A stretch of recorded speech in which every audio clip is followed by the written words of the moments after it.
Okay, hey everyone, welcome back to CHADS Network Security and Privacy Cohort, week 5 for security hardening. It's going to be a shorter video, but it's basically a cybersecurity analyst 101.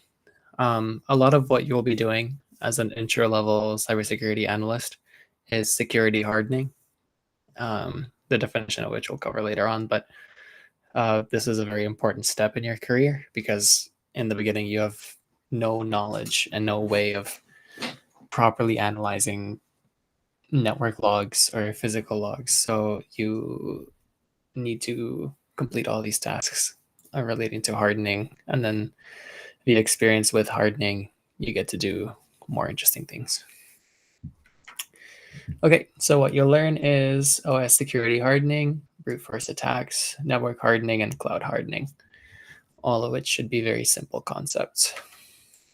Okay, so OS hardening is the implementation of various measures to reduce the attack surface of an operating system, making it more resistant to cyber attacks.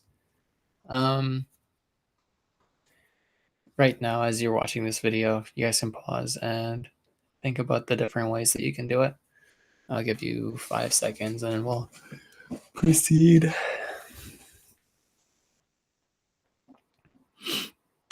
Okay, so we have updates. So some OS hardening tasks are performed at regular intervals. Now these are updates, backups, and backups, and then keeping an up-to-date list of devices and authorized users. Now, other tasks are performed only once as part of a preliminary safety measures, which is changing or configuring to a secure encryption standard. As of right now, there's a lot of talk about encryption standards and how to make them quantum secure. Now, there's been no quantum secure encryption standards created as of right now, but a lot of them have become quantum annoying, where it is time consuming for a quantum computer to crack them. All right, so keeping an up-to-date list of device and authorized users, we talked about that, and software disposal. So software disposal is another hardening task that's performed regularly, and it ensures that all old hardware is properly wiped and disposed of. It's also a good idea to delete any unused software applications. Removing unused software makes sure that there aren't any unnecessary vulnerabilities connected with the programs and the software uses. Now, software disposal is a very interesting topic, but one of the major tenets of it is that instead of deleting data, you should be overwriting it. Mostly because whenever you're working with a lot of software, you're not sure what deletion stands for.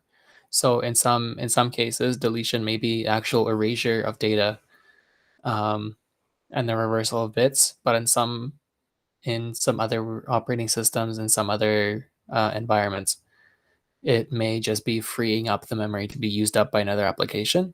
So there are cases where you are getting rid of some software and you assume that you deleted all the information, but all the information is still there because all that the deletion made it available to other programs to reuse.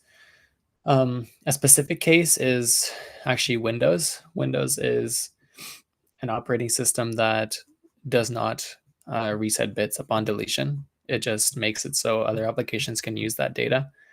And there are software reconstruction tools that you can freely download that you can try out even on your own laptop or device, where it goes back and it tries to find all of the previous segmentations that were removed and tries to reconstruct data from there. And it's actually pretty effective. So make sure to overwrite data whenever you're doing software disposal.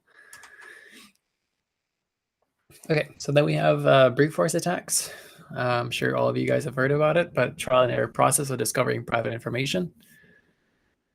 You have simple brute force attacks, which has no additional inference methods. So let's say you are stuck with a padlock with three different numbers, and you're not using any observations. You're just trying every number consecutively. That'll be a simple brute force attack. Now, a dictionary attack is just a little bit more sophisticated than a brute force attack. It's basically where you use a list of commonly used passwords and stolen credentials from previous breaches to access the system. So in the padlock example, it is using passwords that people commonly use. Like, let's say that that for the Edmonton area, 780 is the area code. So some people may use that. So instead of trying numbers from 1 to 999, you try a few numbers like 780 or 587, or things like numbers that are relevant to the area that you're in. Okay, so we have a few mitigation methods here. Salting and hashing. So hashing converts information into a unique value that can be used to determine its integrity. I'm sure that all of you guys have learned about hash functions before, but it is a one-way function, meaning it's impossible to decrypt and obtain the original text. Now, salting adds random characters to hashed data. Usually this is used with passwords, and increases the length and complexity of hash values, making them more secure. So especially during password storage, if you're doing long-term password storage, a lot of the newer password storage solutions, they will use salting and hashing at the same time. And another reason to use salting while using hashing is because hashing is a deterministic function. So that means that for one input, it will always be a single output. So with that being said, if you have a list of hashed passwords, what you could be doing is you could be trial and erroring or brute forcing passwords until you get collisions.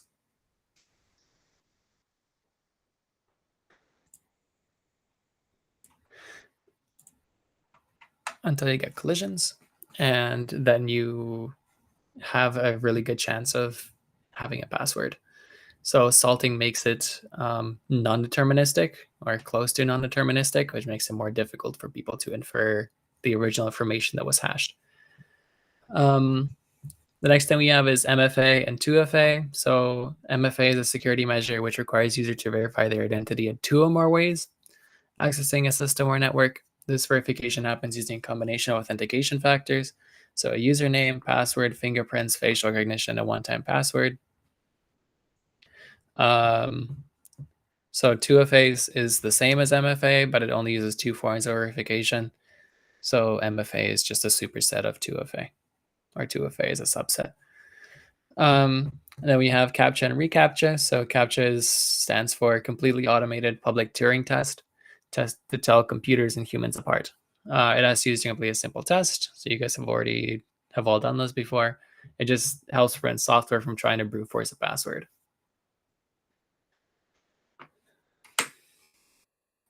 Okay, so another way of software handling is actually using virtual machines. So virtual machines are software versions of physical computers, and VMs provide an additional layer of security for an organization because they can be used to run code in an isolated environment, preventing malicious code from affecting the rest of the computer or system. VMs can also be deleted and replaced by pristine image after testing malware.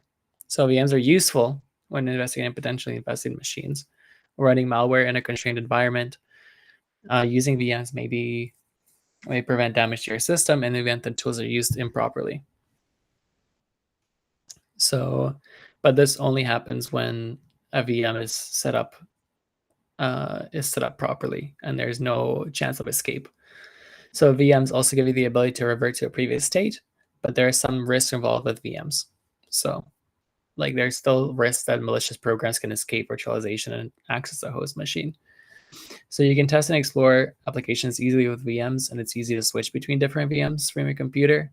It streamlines a lot of security tasks. So VMs are something that you will use no matter what you do in security. It's your own playground to do whatever you want. It's the same reason why I advocate for having a personal server. If you're into network security, it's because it is your own environment that you're able to maintain and observe. Okay, we have a sandbox environment. So a VM is a type of sandbox environment. But sandbox environments are used for testing patches, identifying or addressing bugs, or detecting cybersecurity vulnerabilities. So sandboxes can be used to evaluate suspicious software, files, code, and stuff like that. Sandboxes can be standalone physical computers that are not connected to a network, but it's more often to use software or cloud-based virtual machines as sandbox environments because they're easy to set up, easy to remove, easy to manage. But now, as we've gotten into kind of the age of the virtual machine and defense in depth, some malware actually can detect if it's executed on a VM or in a sandbox environment. And what they can do is they can make it pretty much as an if statement. Like if you are in a VM, then you can be harmless. And if you're on an actual machine, you can actually run the malware. So that is also a consideration that you should be taking when you're using sandbox environments. Okay, then we're going into network hardening. So certain network hardening tasks are performed regularly, while others are performed once and updated as needed. So you have stuff like patch updates, firewall rules maintenance, server backups, network log analysis, and port filtering on firewalls. So let's go more into depth into network log analysis. So network log analysis, we've already talked about, but it's the process of examining network logs to identify events of interest. A lot of this is already automated. So security teams use log analyzer tools or security information event management tools, which are known as CM, to conduct network log analysis. A CM tool is an application that collects and analyzes log data to monitor what are crucial activities you configure it to be. It gathers security data from a network and presents the data on a single dashboard. So the one that you'll be most likely be using as a CM is Google's Oracle. It is a very streamlined platform and a lot of AI optimizations actually being considered for these types of software. So a CM just helps to inspect, analyze, and react to security events across the network based on their priority.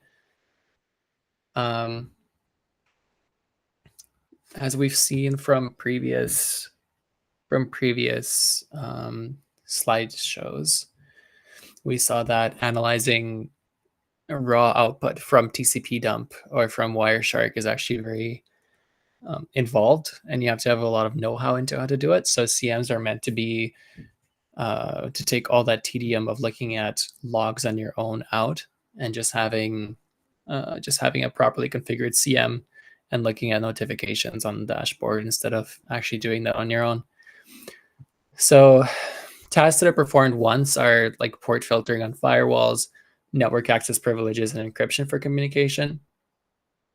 So with port filtering, it's a firewall function that blocks or allows certain port numbers to limit unwanted communication. A basic principle is that the only ports that are needed are the ones that are allowed. Any port that isn't being used by the normal network operations should be disallowed. This protects against port vulnerabilities. Networks should be set up with the most up-to-date wireless protocols available, and older wireless protocols should be disabled. So port filtering is actually very important because there are a lot of attacks that simply scan servers. So what you can do with servers is you can ping them multiple times in different ports and see what kind of response you get. So with that being said, you can tell based on the server's response what ports are open. And then whenever you're using an unconfigured port, so a configured port would be like port 53, which is as we've learned before, was the DNS server port. So if a server works as a DNS server, it'll have port 53 open. When port 53 open, there's very strict requirements on what data can be coming in and out of it. But let's say you have port like 2364, which is just unlabeled on default. If you are not carefully managing the ports and you're not carefully managing both access levels and what goes in and out of those ports, you may be having some data leakage in your program. So with port filtering, you are actively turning off the ports that you're not using and actively configuring the ones that you are. So with network segmentation, I don't believe it's on here, but it's fine. I kind of briefly mentioned network segmentation last time, or actually 2 weeks ago when we were talking about the data breach for AHS, where only 160 gigabytes of sensitive data was stolen from them in a complete data breach, and that was because of network segmentation. So you use network segmentation to create isolated subnets for different departments in an organization. So that way, if one subnet is breached into, the attacker doesn't have access to all the other subnets and all the other data. So network segmentation also creates different security zones inherently, so you can use it to create some. So any restricted zone in a network containing highly classified or confidential data should be separate from the rest of the network. So let's say if you have like a healthcare company, for example, you could have different security zones where the most sensitive of data is in the very center, and then you have more kind of client-facing network segments on the outside with less sensitive data. I believe we talked about demilitarized zones and network segmentation a little bit in week 2 as well. Okay, so we have network security applications. So basically we have your firewalls, IDS, IPS, and CM. And then we have, I'll just basically go over these because these are terminologies that are used all the time, even though we don't use like IDSs or IPSs a lot now. They've all been replaced by CMs. So an IDS is an application that monitors system activity and alerts possible intrusions. IDS alerts administrators based on the signature of malicious traffic. So the reason why we don't use IDSs anymore is, one, they don't prevent the events from occurring. All they do is notify somebody that's able to do that.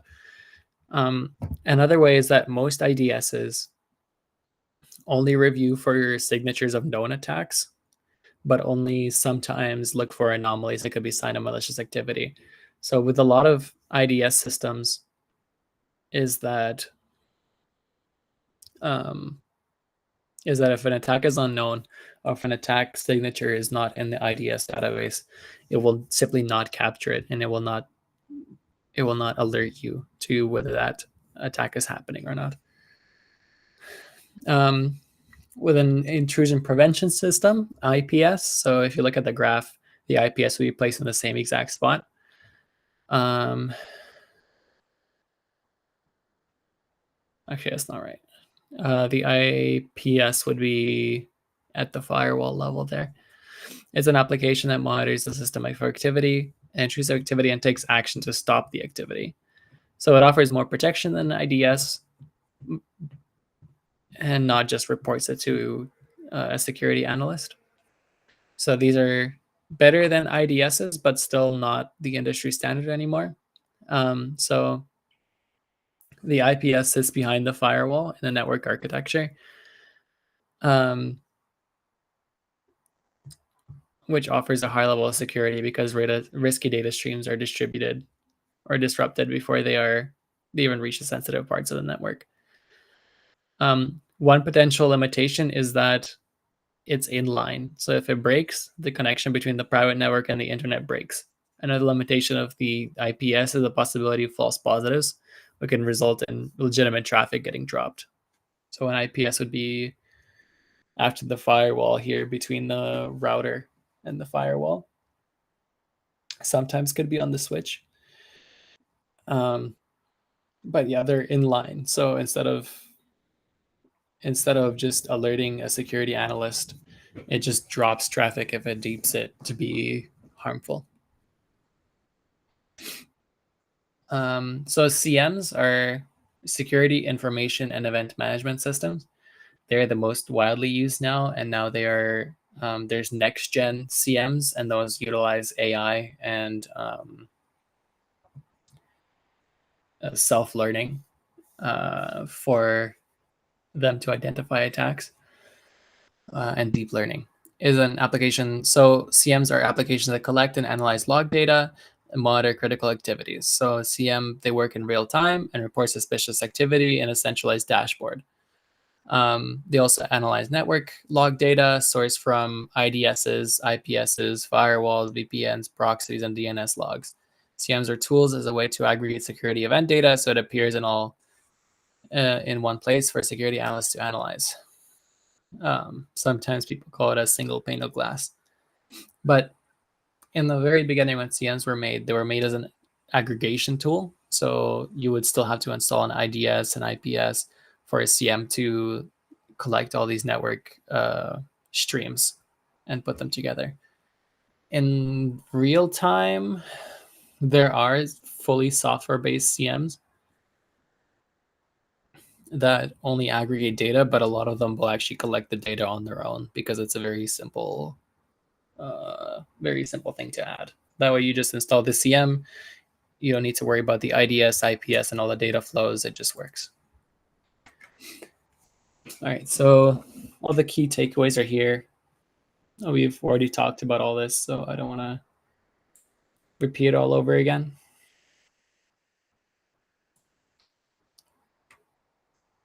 Okay, so then we have cloud hardening. So the problem with cloud hardening is that the attack surface is really high. When you're working with the cloud, all of your clients can be performing different actions, some of them malicious. So every service or application on a network carries its own set of risks and vulnerabilities and increases organization overall attack surface. Cloud networks that utilize many services introduce lots of entry points into an organization's network. But if the network is designed correctly, utilizing several services does not introduce more entry points into your organization's network design. These entry points can be used to introduce malware into network and pose other security vulnerabilities. And it's important to note that cloud service providers often defer to more secure options and have undergone more scrutiny than a traditional on-premises network. So because cloud service providers are just so large, they're constantly being tested and have large amounts of cybersecurity analysts working for them, trying to prevent all these events from happening. Then on-site networks, which is a good part, but again, the attack surface is really high because of all your clients doing different things and getting into different events. Okay, so then we have a little bit more in cloud hardening. So we have identity access management. So it's a collection of processes and technologies that helps organizations manage digital identities in their environment. This service authorizes how users can leverage different cloud environments. So